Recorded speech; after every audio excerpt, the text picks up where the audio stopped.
Hi there. Joyce and I have known each other probably 3 or more years.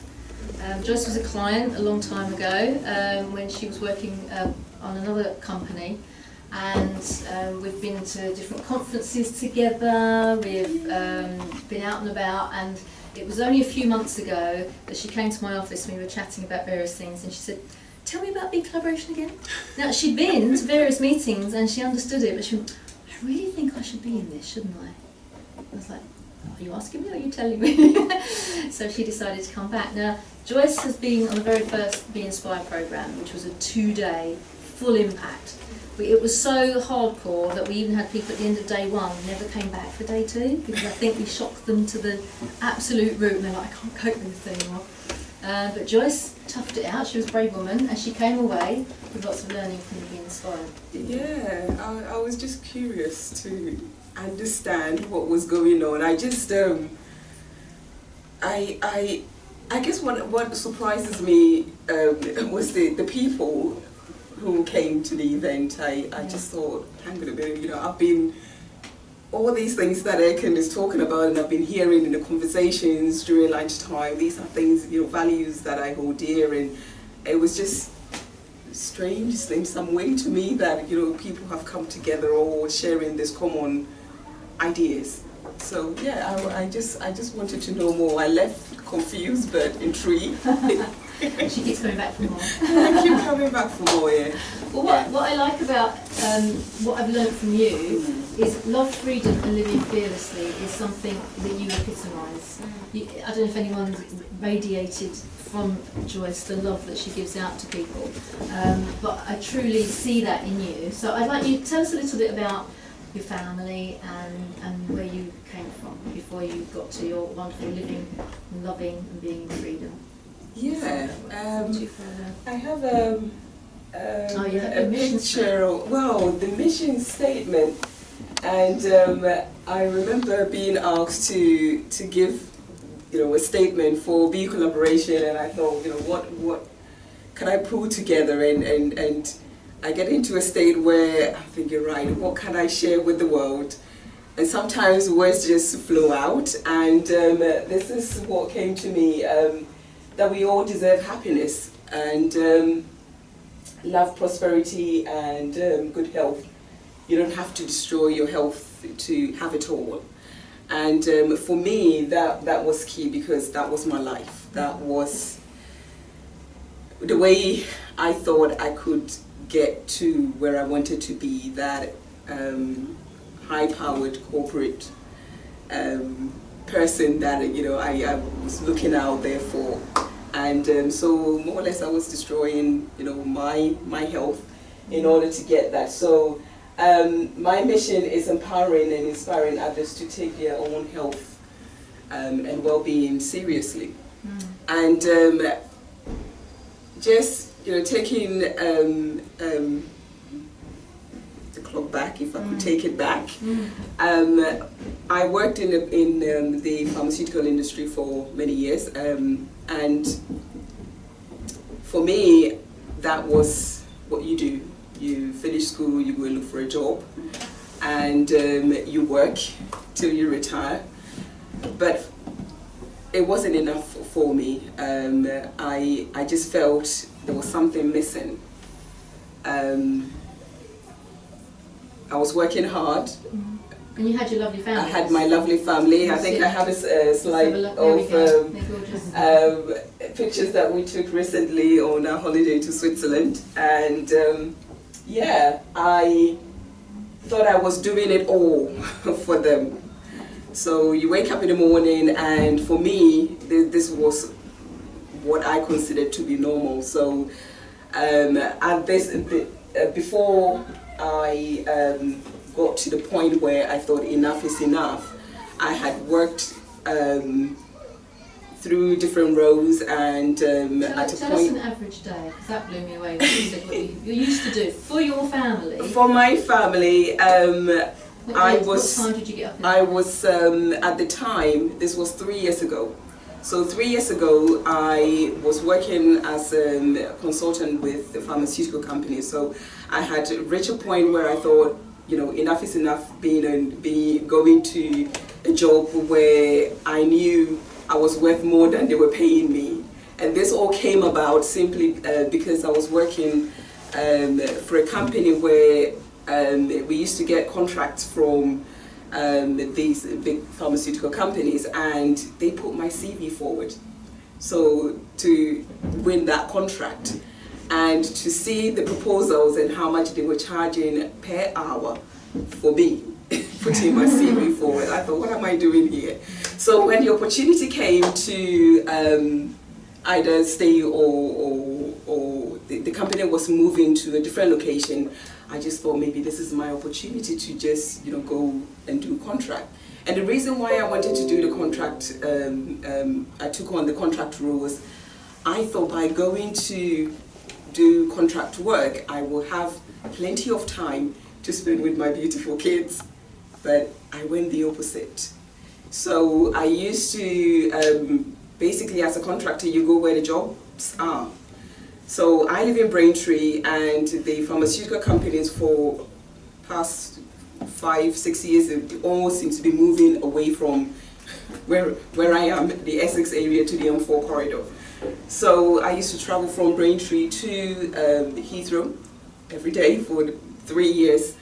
I have to leave my house at 4, be in the office by 6, leave the office by 4 p.m. and back to Chelmsford, pick up my kids from school, back home, and repeat again and again. So I did that, and I thought, what else can I do? I didn't have another job I could do near where I live. So at that point, you didn't think you had a choice? I didn't think I had a choice. So I was afraid. What happened that you did that to us? Well, and this is where, before what happened next that I'm about to talk about happened, I have been asking the question, is this it? Is this what life is about? You wake up, you run around so tired, you fall asleep, and you're gone, you wake up the next morning. So is this and life? Kids are going, what's your name? I don't know, they didn't know me. Seriously, especially my son, because they both went to nursery when they were about a couple of months, 8 months, I think it was the max, and then I went back to full-time role. And so I would say my son didn't know me. Anytime he wanted to call mom, he called my husband, he called daddy, and to me that was really painful. But what do you do? It's not his fault. That's the way we've lived our lives. So this carried on, and I one day, as children do, I don't spend enough time with them.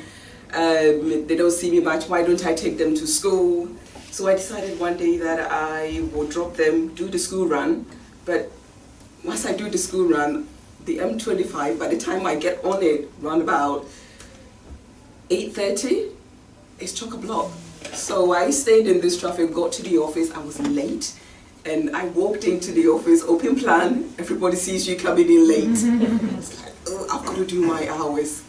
So I stayed in the office on this day that this incident happened, past the time that I would normally be in the office. And little did I know, everybody has left the floor that I was on, and the cleaners have come in, but I didn't realize that they were cleaning the coffee area. So they've been there, gone. I finished past 5, preparing to leave, picked up my bag, and just getting rid of my cups, and I had an accident. So the floor where they've mopped, there was no sign, so I slipped and I fell.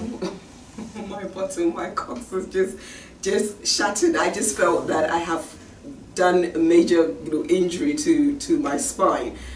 I was fine, but the pain just shot through my head that I thought that was it. So I just sat there in shock for a brief moment, and luckily my phone, I had my handbag, my laptop bag, but strangely enough the phone fell my bag was somewhere, but I found my phone next to me. So I called security that I've just had an accident, I can't move. So had security rushing upstairs, called the ambulance, and so make a horrible story short. Actually, do you think, looking back at it now, that was a blessing? Because it was a huge. Did you have a bit of thinking time? Huge blessing. I didn't think at the time that it was a blessing. Come on, I've just had an accident. I want to go back to resuming back to work, because as a contractor, you thought for your family that was you doing the right thing. That was me doing the right thing. That was what you do. It is the rat race, and I was afraid that if I stop, how would I take care of my family? So when you had that enforced sit down, and you did have time to think about it, what was it that made you choose a different way? I think for me, the reality, it was finding out that I couldn't go back to work straight away because I couldn't sit for long. And as a contractor, for me, it was very painful to just go for the sake of going to make the money. And I wasn't able to produce. I wasn't able to do what I'm being paid to do in the office. So I took time out, and I realized, it was so clear to me at that point that if I don't have my health, because all this time I thought, right, I'm just going to make the money, I'm just going to work, make the money, and so the focus for you was the money. It was the money, because it wasn't. You had a nice I had a nice lifestyle. Money wasn't an issue. It was go, and everything was as I wanted it to be at the time, and I was afraid of something coming to interrupt that process. Would you say at that point you were happy? I wasn't happy. I wasn't happy because I was too detached from the very thing that I was out there trying to provide for. I was detached from my family, and so I wasn't happy. But I had to put on this brave, from that, so everything is fine. But I remember you saying to me in the office that you didn't see an alternative. You thought that was the only way, the only choice you had was to do what you knew to do. Yeah, my background, I studied pharmacology, and straight from uni was privileged enough. I say privileged enough because not many people land into working for prestigious pharmaceutical company. So straight there I was in, and it just took on from there. So if I wasn't in that field, what else could I do? That's all I've done. Yeah. So the fear of leaving all that behind, if I wasn't out there working, what are people going to think of me? What would I be doing? And it was a major part of my life, and not to be among that high-powered environment, so it just didn't work. When did the penny drop that actually you do have a choice? The penny dropped for me when, after I've been off work because of this injury for that length of time, and I went back to work, and I realized, all this time, that the fact that I've been away this length of time, no pay, I'm thinking, so if I carry on doing this, every time that something happens to me, I miss out. I don't have that money. It will stop. So if I run myself to the ground, if I destroy my health, and I knew my health was going. Every day doing the commute was a danger to me. I felt I was a danger being out there, because the long hours, sometimes I'm so tired. I'm falling asleep, coming back, I'm constantly eating away just to keep awake. My health was going, I could sense that things weren't right. So I saw the opportunity when a friend one day gave me a call and said she's she wants to speak to me about a business that she has started. So here I was thinking I was just going to listen to what she's doing. I was excited. In fact, I had just gone back to work, and I was working from home one particular day. I remember she gave me a call, very quick call, and said, "Oh, she would like to see me." And I said, "Oh, when?" This is it. I didn't ask, what is it that you want to speak to me about? And this is what I find with the people that sometimes I speak to. When you call someone, they want to know, what do you want to speak to me about? What is it? Mm-hmm. And it brings me to this message that you hear, or not hear, but see on in the social media about Richard Branson, when he said if you're presented with an opportunity, say yes before and then ask what is involved. So here I was, I just went thinking, yeah, it's a Friday. Friday was the happiest day for me because it's Friday. I know I've got a weekend, and then Sunday my heart starts going because I know Monday it's just around the corner. Yeah. So I wouldn't have spotted an opportunity if it wasn't for the accident. But all along, I think the message was there. There was just something calling me to step away from what I was doing, but I was just too stubborn. I just thought I can do this in my own strength. I can. So now, you having made that leap and left that world behind you and been very brave but taken a massive choice, you're now passionate about helping other women to do that too, aren't you? You've seen what, how this life wasn't supporting your family at all, even though at the time you thought it was. And now you're passionate about helping other women. Why do you want women to have this kind of choice? What's in particular? What are you trying to give them? What I'm trying to do now is using my experience to help other women who perhaps are in a similar situation that I was in 3-4 years ago, and wondering what to do.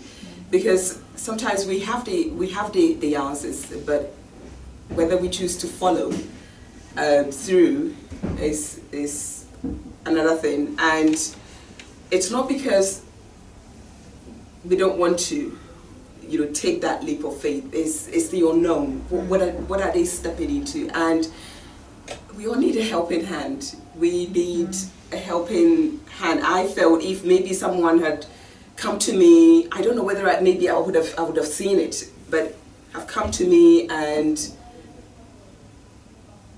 maybe shared their story. I don't know whether it would have made any difference, but I'm hoping, what I want to do is helping women who are ready, who have decided to make that leap of faith, to see them through it, to walk that journey with them. With what I do, it's all through my work. It doesn't have to be, they don't have to do what I'm doing, but if I can support them on that journey, if I can guide them through and reduce that fear and doubt and anxiety, because bear in mind, it hasn't been easy. The number of times that I have battled with my own mind, wanting to go back because that's the easiest. That's what I know. I know that I can just step back in there and everything will be fine. But then I read somewhere, I can't remember whether it was in a book or in a magazine cut, a message that is always been with me, that it says that he who has been set free must remain free in order to set others free.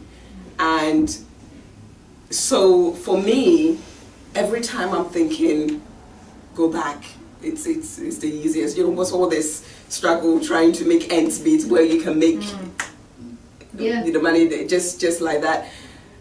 It's a reminder to me that I have been fortunate enough not to have, you know, been left to just carry on the way I was going, because... Do you think you would be a healthy woman now had you carried on? No. No, I wouldn't. So I remember you saying to me in the office that in particular you wanted to work with women because if they're in a family, if the woman in a family isn't healthy, it's like putting your oxygen mask on first, isn't it? You've got to be healthy and strong for yourself in order to support your family and those around you. And that's what you've done, haven't you? With focusing on your health to ensure that you're strong enough for your family. It's very true. My passion is looking at families and homes. Sometimes, and you hear more of, I don't know whether it's me or that is the society out there, where children are misbehaving, families are breaking down, and maybe because, you know, for me, my parents broke up when I was very young, the age of 5, 6.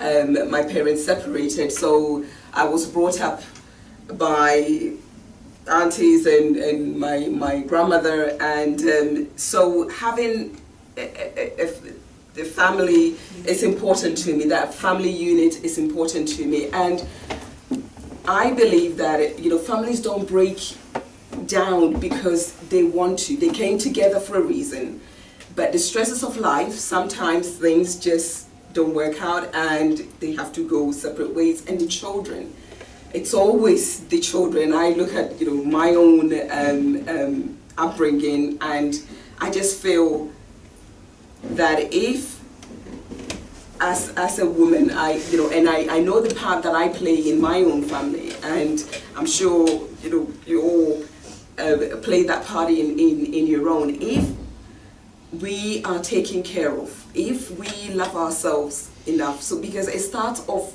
with us, it starts off with each and every one of you. If you're taken care of, whoever depends on you, we love them, but we first need to love ourselves. If we don't love ourselves, how do we know what love is to love the other person? We can run ourselves, you know, keep going and keep going and keep going in the name of love for the other person.